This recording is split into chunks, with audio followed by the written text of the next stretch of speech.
The purpose of this video is to provide an overview of break-even analysis. The way break-even analysis is approached in our textbook as well as in many other accounting and finance textbooks is almost unusable. If you think about it, the break-even point on a per unit basis might be good for the initial planning of a new product. However, for a company that sells many different items and has multiple product lines, a per unit break-even analysis is not very useful. This happens to be the case with most modern-day businesses. Therefore, providing a break-even analysis for a company that has multiple product lines and multiple products is much more valuable for the planning process and for the average business. Let's take a look at the general concept here. In order to perform break-even analysis, we need to be able to break down our costs into two categories. The categories are variable costs for VC and fixed costs for FC. In general, the concept here is that in total, variable costs vary. They're going to fluctuate with the level of production. However, fixed costs in total are going to remain relatively fixed. No matter how much is being produced, the cost of a fixed cost is going to remain relatively constant. However, on a per unit basis, variable costs are going to stay fixed. So if you produce nothing, there's going to be no variable costs. However, as production increases, so does the total variable costs. And they're going to increase on a relatively on a relatively constant per unit basis. However, fixed costs in total, they're going to be fixed. So on a per unit basis, if you have zero production, your fixed costs are going to remain the same. They're going to be at whatever level they are. However, as every unit is added to production, you're leveraging your fixed costs, and so your fixed cost per unit starts to decrease. And that's the general premise that we're going to use to differentiate our variable and fixed costs. Keep in mind that this is only a general guideline and that there is leeway between the different classification between the two different types of costs.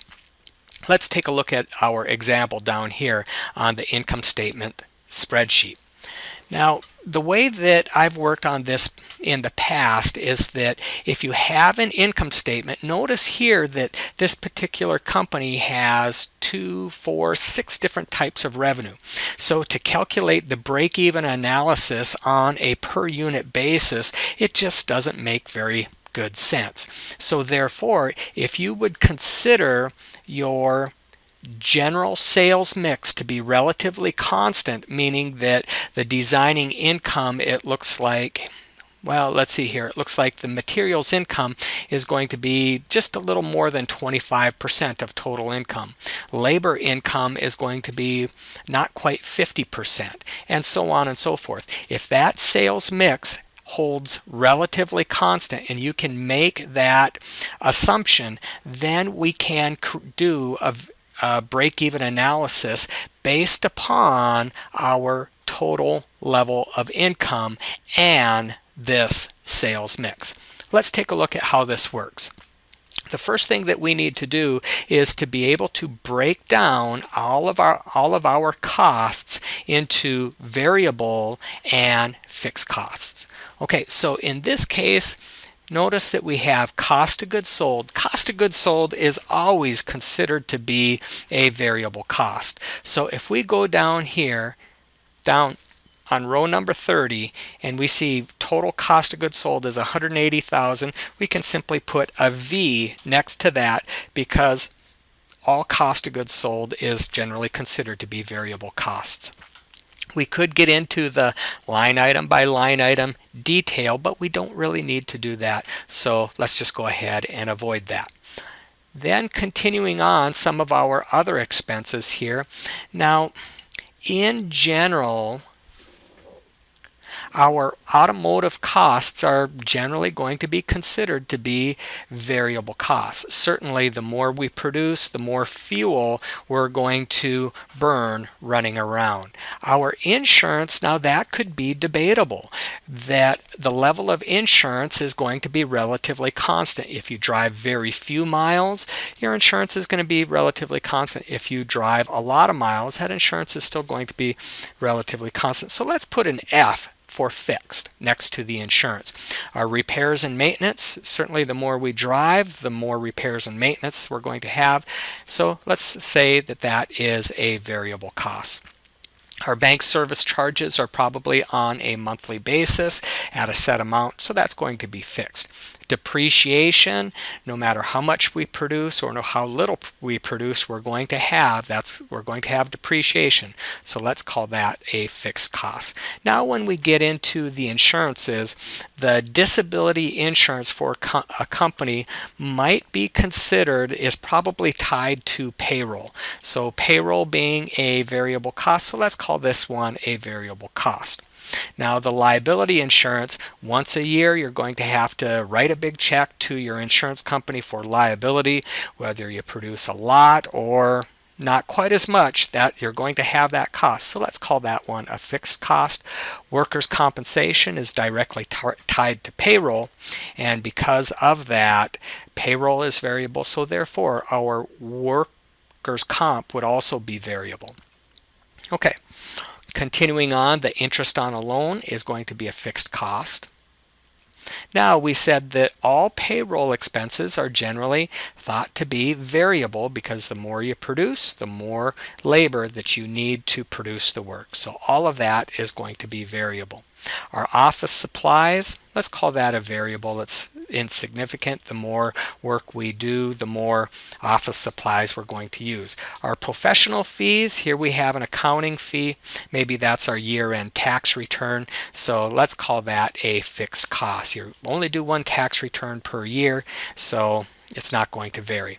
Building and repairs, and in general repairs, that if we don't use our building much and we're not very busy, we're not going to have any repairs. So let's call that a variable cost. And the equipment repairs, if we don't use our equipment, we're not going to have to repair it. So let's call that a variable cost as well. Tools and machinery. Generally speaking, most tools and machinery are going to be a fixed asset and depreciated out.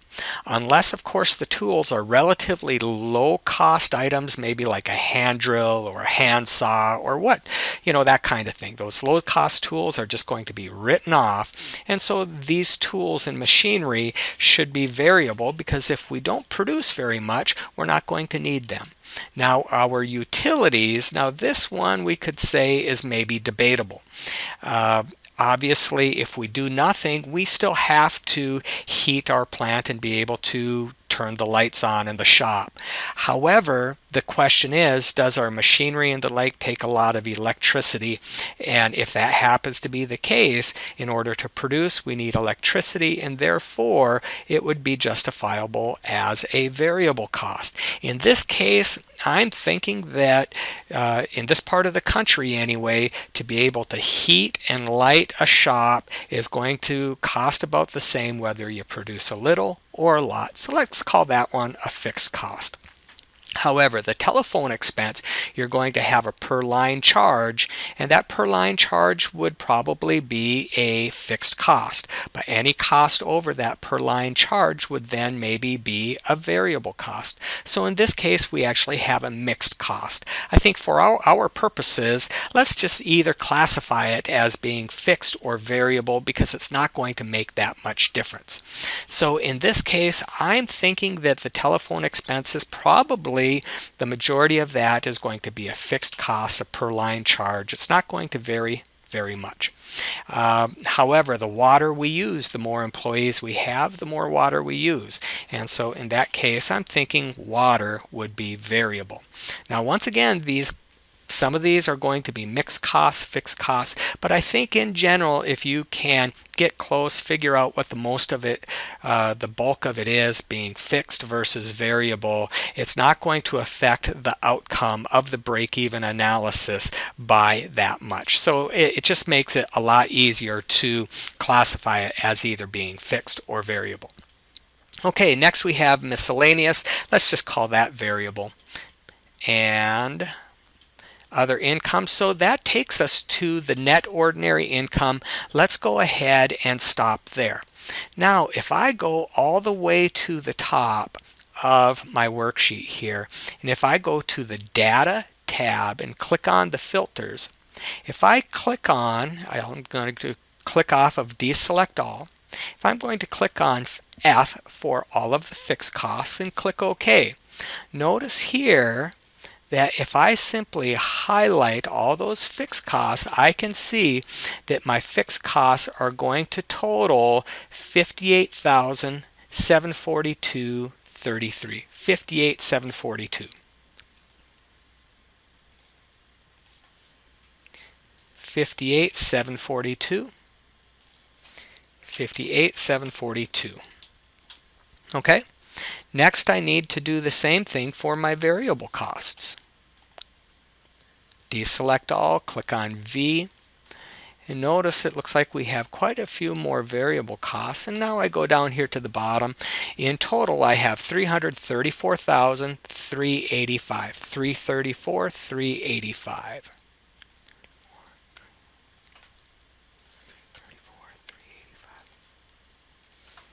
334, 385.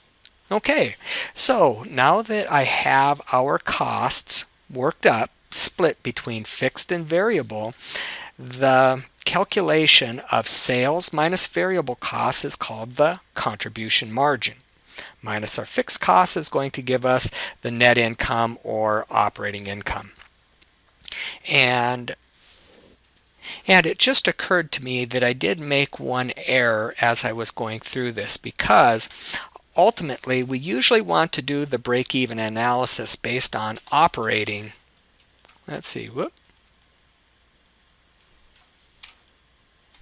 operating income. Okay? Oh my. Okay, let's see. I'm not sure what is going on. Okay. Let me try that again. Okay, operating income and not net income, which then means I need to go back up here, and we're not going to factor in loan interest, so I'm going to take the F off for fixed costs. We're not going to consider loan income, and I'm going to recalculate my total fixed costs. Click OK. Okay, so our fixed costs are $81.41.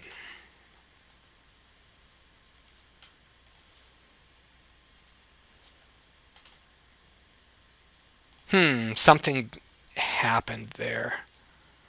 Let me try this one more time. Click OK. Okay, there we go. So 56,747. 56,747.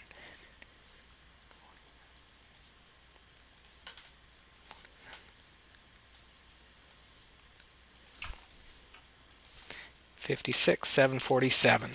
Okay, so sales minus variable costs equals our contribution margin. Sales minus variable costs, and then our contribution margin minus total fixed costs gives us operating income. Okay, and then notice here that I calculated the margin on sales, and that's simply going to be equals sales divided by sales. And I'm going to hit my F4 key for the absolute referencing, and I'm going to copy that down. Okay, so the contribution margin ratio or percentage is going to be 27%. If I take fixed costs divided by the contribution margin percentage equals total fixed costs divided by the contribution margin percentage equals our break-even point in dollars is about $212,000. So in this case, we have total income of $456. Obviously, we're going to break even. Now, just one additional little analysis that I put in here is that if we take, says equals the fixed costs, and now then if I say equals the 212,000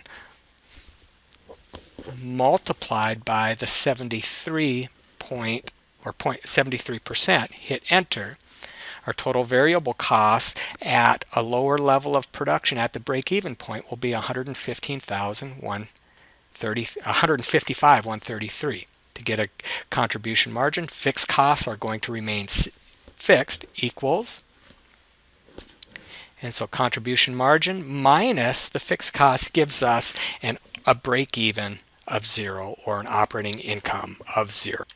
Okay, so in my mind, this is really how break-even analysis should be performed in a real-world setting, because we know that the break-even point on a per-unit basis for most large companies is just not very realistic.